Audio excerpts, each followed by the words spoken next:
தெரிவித்து திமுக என்ன நாடகம் ஆடுறாங்க பாருங்க.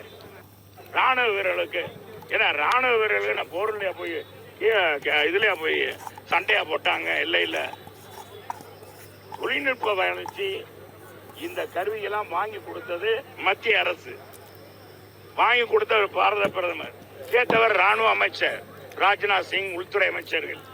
இவர்கள் தான் எந்தெந்த இது வாங்கணும், நம்ம ஆயுதங்கள் எப்படி தாக்கலாம், எதிரிகள் வந்தா எப்படி தாக்குவது என்பதை அவங்க தான் உன்னிப்பாக. முதல்ல நீ பாராட்ட வேண்டியது யார? பாராட்ட வேண்டியது பாரத பிரதமர். அதை விட்டு ராணுவ வீரர்களுக்கு பாராட்டு தெரிவித்து திமுக என்ன நாடகம் ஆடுறாங்க பாரு. மதிப்பிற்குரிய செல்லூர் ராஜு அவர்களே, உங்களை மதிப்பிற்குரிய சொல்கிறது கூட நீங்கள் ஒர்த்து கிடையாது.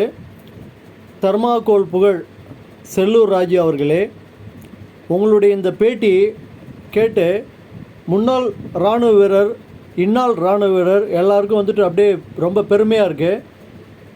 நீங்கள்லாம் இந்த தமிழ்நாட்டில் அமைச்சர்களாக பதவி வகிச்சிருக்கீங்க.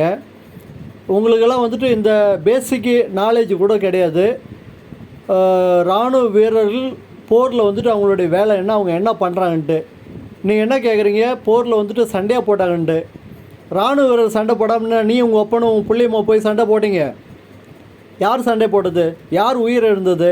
அங்கே பாகிஸ்தான் உள்ளே புகுந்து போரிட்டு அந்த இதை குண்டு போட்டு வெளியே வந்தது யார்? நான் இதை அங்கீகரிக்கிறேன். அதாவது இந்திய அரசாங்கம் அதை மீறி இராணுவ வீரர்களால் கண்டிப்பாக ஒன்றுமே செய்ய முடியாது. இராணுவ வீரர்கள் இந்திய அரசாங்கத்தோடைய ஒரு அங்கம். அந்த காலகட்டத்தில் போரின் போது அது காங்கிரஸ் ஆட்சியில் இருந்தாலும் சரி, பிஜேபி ஆட்சியில் இருந்தாலும் சரி, அந்த பிரதமர், அந்த குடியரசுத் தலைவர் அவங்க என்ன சொல்கிறாங்களோ அதை தான் இராணுவம் கேட்கும், அதை தான் செய்யும். இந்த அடிப்படை அறிவு கூட கிடையாது உங்களுக்கு. இராணுவ வீரரை பாராட்டினாங்கன்னா அந்த அரசை நடத்தக்கூடிய அந்த பொறுப்புமிக்க பிரதமர், குடியரசுத் தலைவருக்கு தான் அந்த முழு பாராட்டும் போய் சேரும்.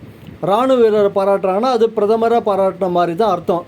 இந்த அடிப்படை அறிவு கூட இல்லாத இராணுவ வீரர்களை கொச்சப்படுத்தும் விதமாக, கேவலப்படுத்தும் விதமாக உங்களுடைய பேட்டி ரொம்ப மனசை ரொம்ப புண்படுத்திச்சு. உங்களை எல்லாம் இன்னமும் இந்த மக்கள் நம்பி ஓட்டு போடுறாங்க பாரு, அதை நினைக்கும் போது தான் வேதனையாக இருக்குது.